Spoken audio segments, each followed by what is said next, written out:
Alors ça faisait au moins un an que je n'avais pas fait ce format de contenu, celui de la revue d'actualité IA, et c'est un format que j'aimais bien parce que c'était à la bonne franquette, on était là tranquille pour parler d'intelligence artificielle et se concentrer sur les actualités qui en valent la peine, et c'est précisément ce que je vous propose de refaire aujourd'hui. Vous me direz en commentaire si ce format vous a manqué, si vous souhaitez le revoir dans les jours, les semaines à venir pour que je puisse l'intégrer à ma routine. Donc on se retrouve aujourd'hui pour parler des plus grosses actualités IA qu'il ne fallait pas manquer cette semaine, et on va commencer par Google qui a fait une grosse annonce hier lors de son Android Show pour présenter la nouvelle version Android 17 qui sera disponible sur ses smartphones mais aussi sur pas mal d'appareils connectés, et ils ont fait l'annonce suivante, ils ont annoncé Gemini Intelligence. Leur objectif, c'est vraiment d'intégrer l'intelligence artificielle dans leur smartphone dans un premier temps, mais derrière, comme vous le voyez sur l'illustration juste ici, ça arrivera dans les voitures,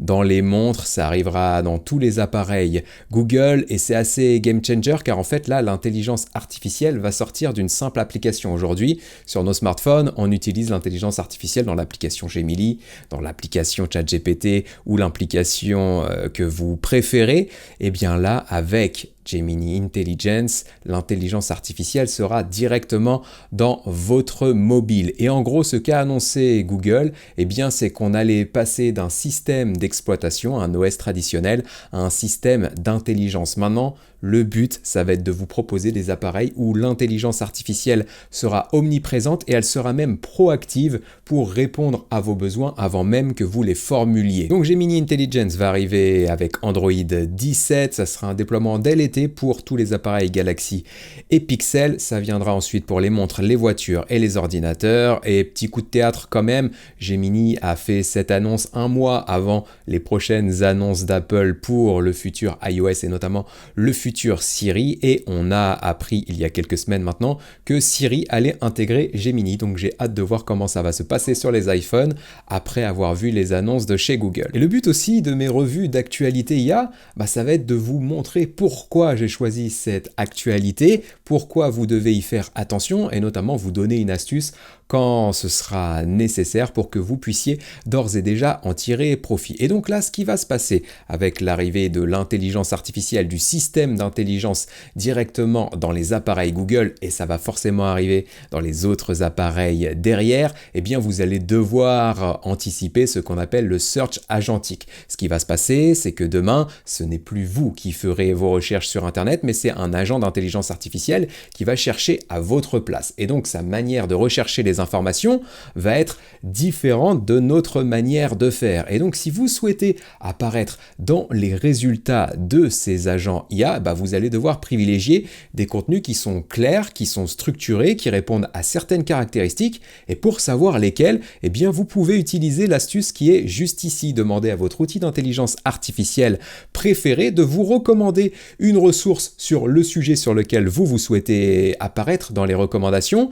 Partagez votre page en copiant-collant le texte ou en partageant l'URL et en demandant à cette intelligence artificielle que vous manque-t-il pour être recommandé à la place de la ressource qu'il vous a recommandée sur le sujet spécifique. Et donc là, vous aurez une liste d'améliorations que vous pourrez apporter d'ores et déjà, et vous anticiperez les besoins, les futurs changements dans cette ère du search agentique, et vous serez les premiers à en tirer profit. Car oui, les visiteurs sur votre site internet, ça va fortement chuter, tout ça va changer et vous pouvez prendre le virage dès maintenant. On va passer à une autre actualité qui, elle, est un peu plus ancienne, mais on commence à avoir plus de recul sur le nouveau modèle d'intelligence artificielle de ChatGPT qui est sorti il y a 2 semaines maintenant, GPT 5.5. J'imagine que vous l'avez testé de votre côté et ça m'intéressera d'avoir vos retours d'expérience en commentaire. Ce qu'on a remarqué sur GPT 5.5, et il y a pas mal eu d'articles de presse là-dessus, c'est que c'était un outil d'intelligence artificielle qui était plus froid que les précédents, qui allait donc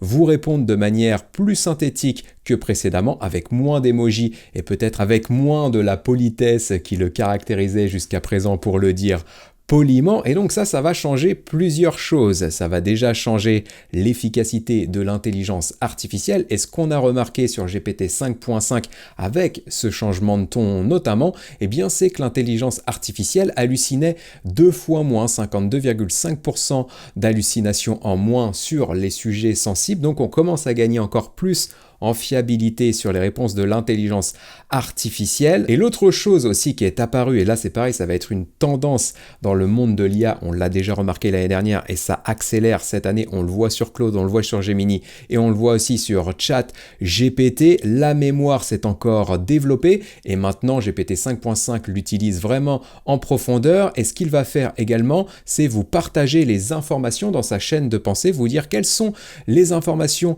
dans sa mémoire qu'il a utilisées pour vous répondre et du coup à partir de là, eh bien vous allez pouvoir lui dire si c'était pertinent ou non, vous allez pouvoir corriger, vous allez même pouvoir regarder tous les éléments de mémoire qui sont dans votre chat GPT et les faire supprimer si c'est nécessaire. Et donc là, c'est pareil, je vous donne une astuce en passant pour faire le tri un petit peu sur ce que c'est ChatGPT de vous et ce que savent d'ailleurs tous les outils d'intelligence artificielle que vous pouvez utiliser au quotidien. Eh bien, je vous recommande tout simplement de demander à votre IA d'afficher tout ce qu'elle a à mémoriser sur vous et votre activité, point par point avec la source de chaque élément et ensuite vous pourrez lui dire quoi corriger et quoi supprimer. C'est d'ailleurs un point central que j'aborde dans ma formation automatisée ChatGPT, je vous en reparle juste après et ça va être aussi une information fondamentale si vous souhaitez migrer d'un outil d'intelligence artificielle à l'autre, savoir tout ce que ChatGPT a sur vous, ça peut vous aider à amener toutes ces informations sur le nouvel outil d'intelligence artificielle que vous souhaiteriez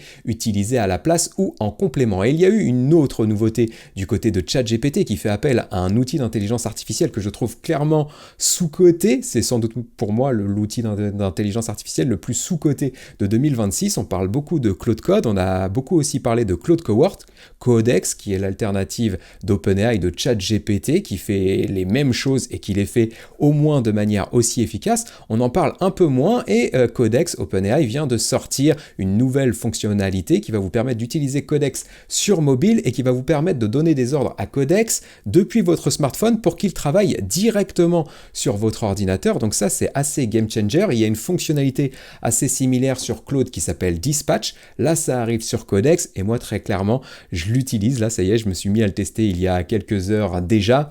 Et c'est vrai que je vais gagner pas mal en productivité avec tous les agents que j'ai pu créer sur Codex et même toutes les skills que j'ai pu créer sur Codex, car contrairement à ce que son nom indique, Codex, c'est pas un outil réservé aux développeurs, loin de là, il peut nous accompagner vraiment dans toutes nos tâches de productivité. On peut l'utiliser pour créer des rapports, pour créer du contenu, pour faire tout un tas de choses. Bref, je vais pas vous spoiler, c'est pas le but de cette revue d'actualité, mais je souhaitais quand même vous parler de cette évolution, cette fonctionnalité. Si vous testez Codex sur mobile, n'hésitez pas à me faire part de votre retour d'expérience également. Et donc pour rebondir un petit peu sur ce qu'on disait sur GPT 5.5 et son côté plus froid qui réduisait les hallucinations, eh bien je suis tombé sur cette étude juste ici qui démontre que les intelligences artificielles qui sont chaleureuses, eh bien ont plus tendance à faire des erreurs et surtout à nous mentir pour nous dire ce qu'on souhaite entendre. Et ça, c'est réellement problématique. C'est ce que je vais appeler le revers du gentil chatbot.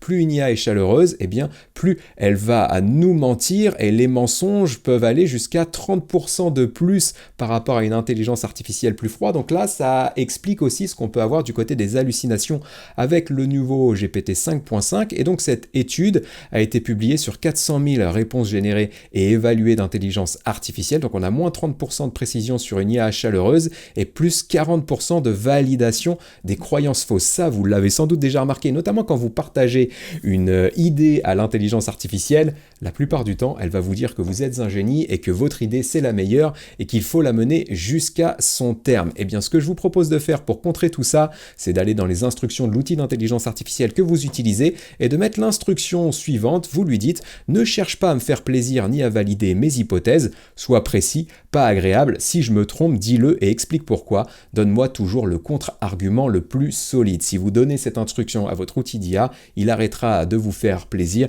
et vous aurez des discussions bien plus efficaces. Comme je vous le disais précédemment, ma formation automatisée ChatGPT, il y a eu pas mal de nouveautés du côté de ChatGPT. On a eu du GPT 5.5, on a les skills qui sont arrivés sur ChatGPT dont très peu de personnes parlent, tout comme les Workspace Agents qui, pour moi, c'est la plus grosse nouveauté sur ChatGPT depuis 2 ans. Il s'est passé tout un tas de choses. Eh bien, j'ai mis à jour ma formation pour l'occasion et pour célébrer cette mise à jour, eh bien, je tenais à vous en faire profiter au prix promotionnel de 99 € € au lieu de 399 €. Je vous mets le lien dans la description. Vous n'avez que quelques jours pour en profiter. Évidemment, cette promo ne va pas durer. Derrière, on repassera à minima à 399 €, mais je projette sans doute de l'augmenter à 599 €. Pourquoi? Parce que il y a 26 modules vidéo que vous allez pouvoir suivre pas à pas. Il y a des prompts à copier-coller, il y a un livret de procédure, il y a des guides PDF, des templates, des outils. La formation, elle est sortie il y a 3 ans maintenant. Il n'y avait que 8 modules à l'intérieur. Forcément, la valeur a été multipliée au moins par 3 depuis. Le prix, lui, n'a pas changé, donc je vais sans doute l'augmenter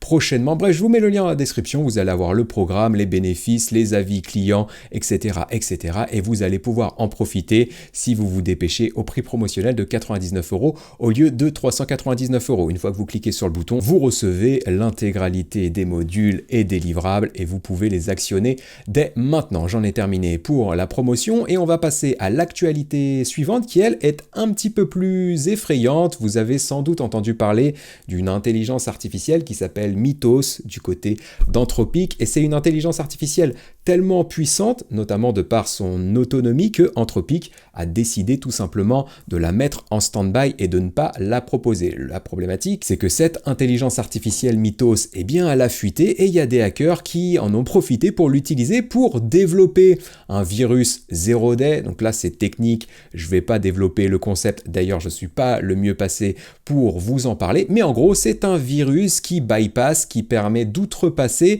la connexion, l'authentification à 2 facteurs.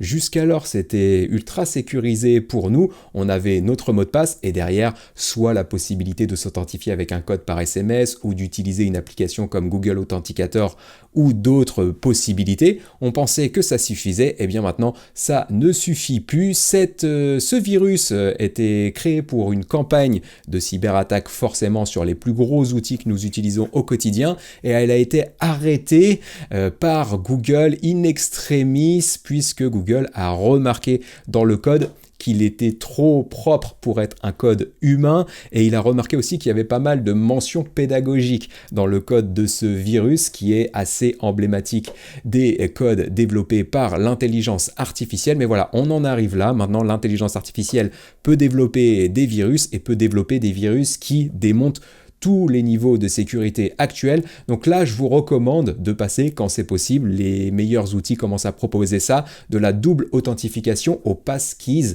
Vous vous renseignez sur Internet, vous verrez ce que c'est et quand on vous propose la fonctionnalité, je vous recommande de l'activer. Vous serez alors mieux protégé contre ces cyberattaques et il y a pas mal de groupes liés à la Chine, à la Corée du Nord qui testent activement l'intelligence artificielle pour trouver des failles sur les sites internet, les applications, les outils qu'on peut utiliser. Donc voilà, je tenais à vous informer de ça. Pourquoi c'est important? Parce que l'IA abaisse les barrières techniques de la cybercriminalité. Et là, c'est pareil, ce que vous pouvez faire, c'est utiliser votre outil d'intelligence artificielle et lui demander, par exemple pour votre compte LinkedIn, votre boîte mail ou un outil que vous utilisez au quotidien, quels sont les procédés de sécurité que vous pouvez mettre en place dès maintenant pour vous protéger de ce genre de virus. L'intelligence artificielle va vous faire une méthode à suivre pas à pas, vous allez l'appliquer et vous allez comme ça sécuriser l'intégralité de vos outils. Donc voilà, je vous recommande ça, passer de la double authentification au passkeys et demander à l'intelligence artificielle avec un prompt par exemple comme celui-ci,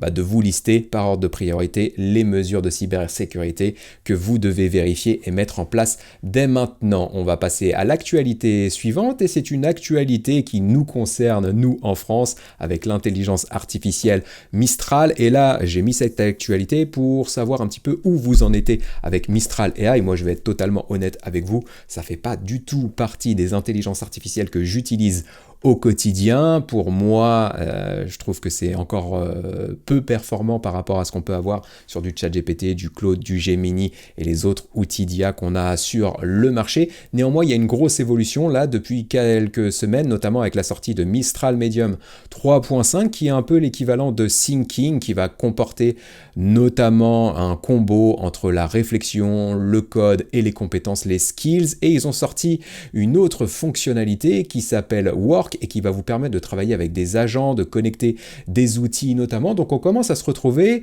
avec une plateforme assez complète comme on peut l'avoir sur ChatGPT, Claude ou Gemini. Donc voilà, moi c'était l'occasion pour moi de vous parler de Mistral AI, de voir que cette intelligence artificielle continue de se développer et de progresser et est toujours quand même solide sur le marché de l'IA, même si moi je ne l'utilise pas forcément au quotidien. Mais vous, qu'en est-il? Est-ce que vous l'utilisez régulièrement? Qu'en pensez-vous? Quels sont vos retours d'expérience? Là c'est pareil, ça m'intéresse de vous lire car ça me permettra moi de m'y remettre ou pas et surtout de vous proposer un tutoriel sur la chaîne si c'est quelque chose que vous souhaitez avoir. Et puisqu'on parle de Claude à l'instant comme concurrent de Mistral AI, Claude est aussi en train d'accélérer. C'est sans doute la plus grosse croissance sur l'année 2026 en raison notamment des tensions qu'il y a eu aux États-Unis avec OpenAI Claude, et Claude a récupéré une vague d'utilisateurs provenant de ChatGPT et Claude s'oriente vraiment sur les petites entreprises et souhaite vraiment gagner le marché de ces entreprises et pour ça ils ont sorti plusieurs fonctionnalités, notamment Claude for Small Business qui va permettre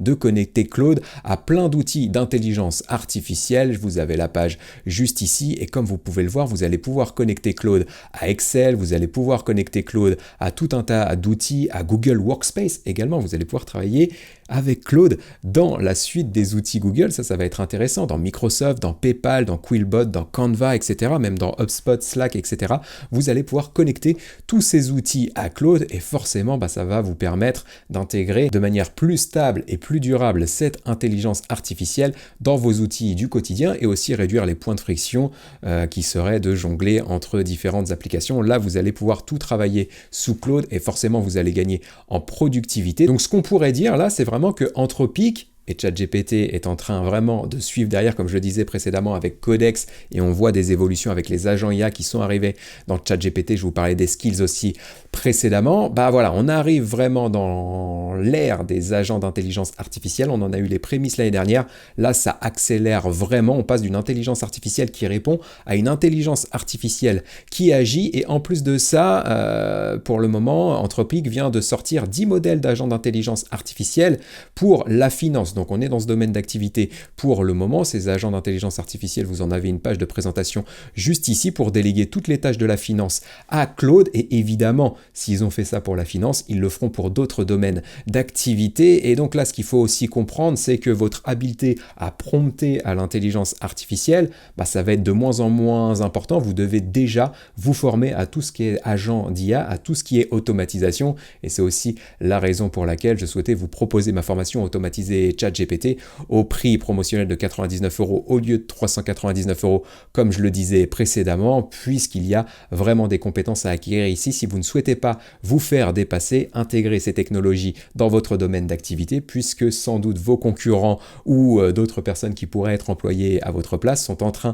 de le faire. Donc ne manquez pas le train. Et puisqu'on parle d'Anthropic, je vous disais que c'était sans doute l'entreprise IA qui avait la plus forte croissance en 2026. En tout cas, ça l'est d'un point de vue valorisation de l'entreprise qui est aujourd'hui valorisée autour de 900 millions de dollars. Et là, c'est une vraie croissance puisqu'on est passé de 380 à 950 milliards de dollars en quelques mois. C'est clairement une croissance à la Apple ou à la Nvidia. Et on va reparler de cette valorisation et plus globalement de la course à l'intelligence artificielle, la course au capital, car ça a un impact sur nous en tant qu'utilisateurs, ça a un impact sur vous aussi d'un point de vue FOMO, d'un point de vue fatigue, d'un point de vue dispersion et d'un point de vue perte de temps avec l'intelligence artificielle, ce qui est contre-productif par rapport à ce que devrait être l'IA. Mais je vais vous en reparler juste après avec une étude très intéressante sur laquelle je suis tombé, et puisqu'on parle aussi de l'impact de l'intelligence artificielle sur nous en tant qu'utilisateurs et sur la société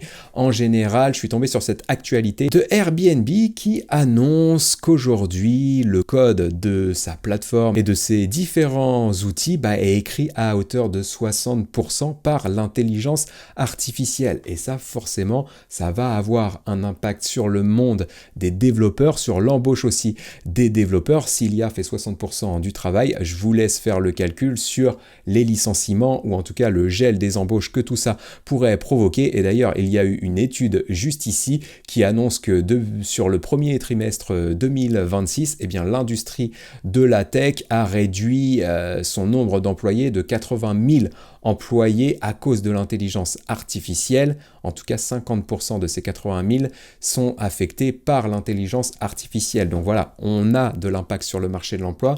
Pour l'instant, ça touche les développeurs, ça va toucher les designers, les graphiques, les créateurs de contenu, tous les métiers comme ça qui sont facilement automatisables aujourd'hui, mais ça aura un impact sur tous les métiers de demain et vous devez donc profiter de cette période-là qui va vraiment passer très très vite pour vous former à l'intelligence artificielle et prendre le train. Donc comme je le disais précédemment, Airbnb annonce que 60% de son code est écrit par l'intelligence artificielle et qu'un ingénieur aujourd'hui qui utilise l'intelligence artificielle fait le travail de 20. Donc est-ce que vous voulez être dans les 20 et du coup disparaître ou être l'ingénieur qui utilise l'intelligence artificielle?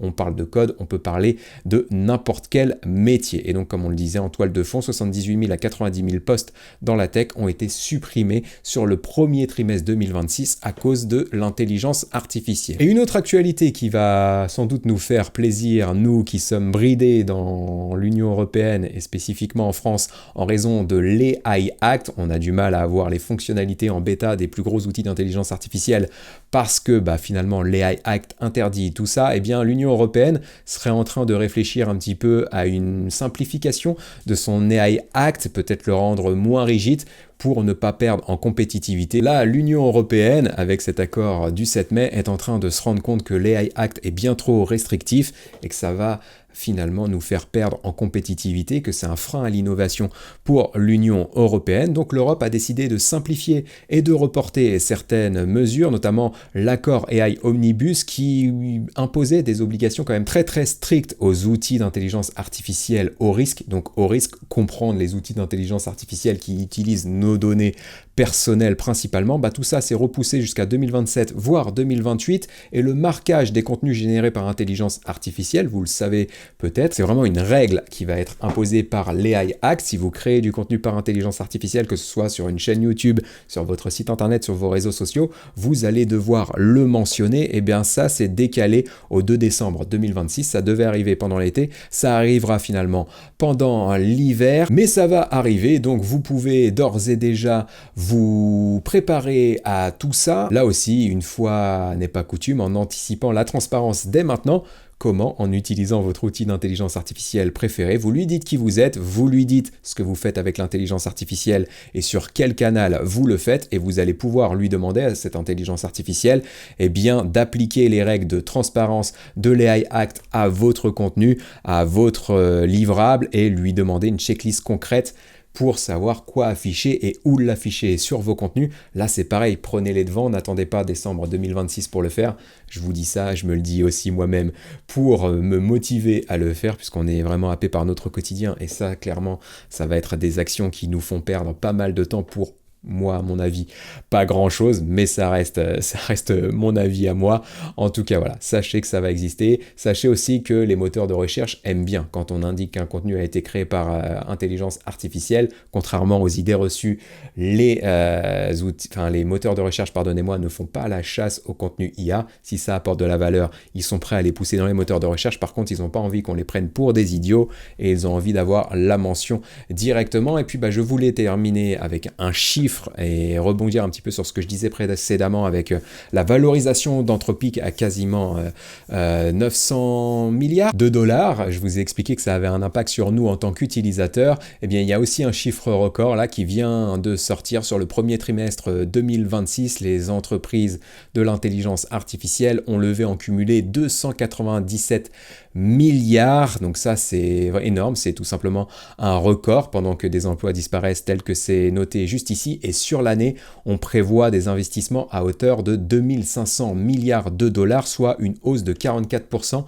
par rapport à 2025. Et donc cette croissance record, elle a forcément un impact sur nous en tant qu'utilisateurs qui peut créer une fatigue de l'intelligence artificielle, qui peut aussi freiner les utilisateurs dans leur adoption de l'IA. Pourquoi? Parce que les plus gros acteurs de l'IA, ils font appel à des investisseurs, ils ramassent des fonds, mais ces investisseurs, ils veulent récupérer un retour sur investissement, donc ils mettent la pression aux outils d'intelligence artificielle qui sont forcés d'innover quasiment toutes les semaines, et donc ça nous essouffle, ça nous fatigue, et vous pouvez être amené à geler, entre guillemets, votre implémentation de l'intelligence artificielle dans votre métier en vous disant, bah moi je veux le meilleur outil possible, et vous attendez le meilleur outil, sauf qu'il y en a un nouveau qui vient détrôner l'autre une semaine sur l'autre. Donc je souhaitais me servir de cette actualité pour vous faire part aussi de ça. Ne tombez pas dans cette dispersion, ne tombez pas dans ce FOMO dans lequel je suis moi-même tombé en 2023 et je vous partageais une vidéo par jour pour vous parler de toutes les nouveautés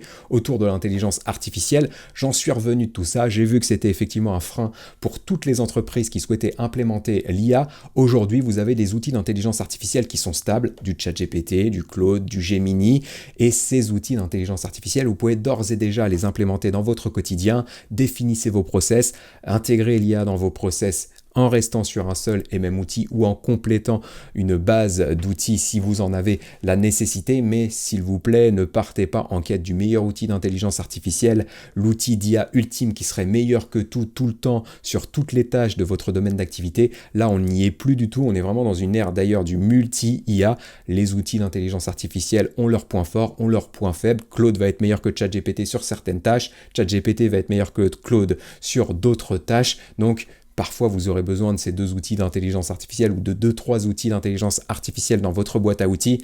Mais voilà, ne perdez pas de temps avec toutes les actualités. Et c'est aussi pour ça que je souhaitais revenir peut-être avec cette revue. Et je vais essayer de la tenir dans le temps. Vous me direz en commentaire si c'était une bonne idée. Et si c'est le cas, ça me motivera à la refaire. Si je vois des vues, si je vois des pouces, si je vois vos commentaires, je saurai que c'est quelque chose qui vous plaît et je reviendrai à tout ça. Mais l'idée vraiment, et j'espère que vous l'avez senti d'ailleurs dans la présentation que je vous ai faite de toutes ces actualités, le but c'est vraiment de sélectionner les actus IA qui comptent le plus pour vous en parler, pour vous dire pourquoi c'est important et vous donner à chaque fois, j'ai essayé de vous distiller une petite astuce qui vous permettrait de tirer profit de l'actualité que je vous partage ou de vous protéger si c'est une menace ou que sais-je. Voilà, j'espère que ça vous aura plu. Vous me dites ce que vous en pensez en commentaire. Vous n'oubliez pas que la formation automatisée ChatGPT est disponible au prix de 99 € au lieu de 399 € pendant quelques jours encore. Donc profitez-en, le lien est dans la description. Dites-moi en commentaire quelle actualité a retenu le plus votre attention, ce que vous avez pensé de tout ça. J'ai hâte de vous lire et je vous retrouve très bientôt, quoi qu'il en soit, pour une nouvelle vidéo dans laquelle je vous partagerai des actus, des démos, des outils, des tutos, des outils. J'ai déjà dit des outils. Bref, tout ce que je peux découvrir et connaître de l'intelligence artificielle, avec toujours le même objectif, celui de vous donner toutes les clés pour que vous puissiez profiter des opportunités que l'IA génère sans tomber dans un FOMO, sans tomber aussi dans de la dispersion. Je vais essayer d'être le plus minimaliste possible en vous partageant le maximum de valeur ajoutée possible. Voilà, c'était Ludo. À très bientôt. Ciao.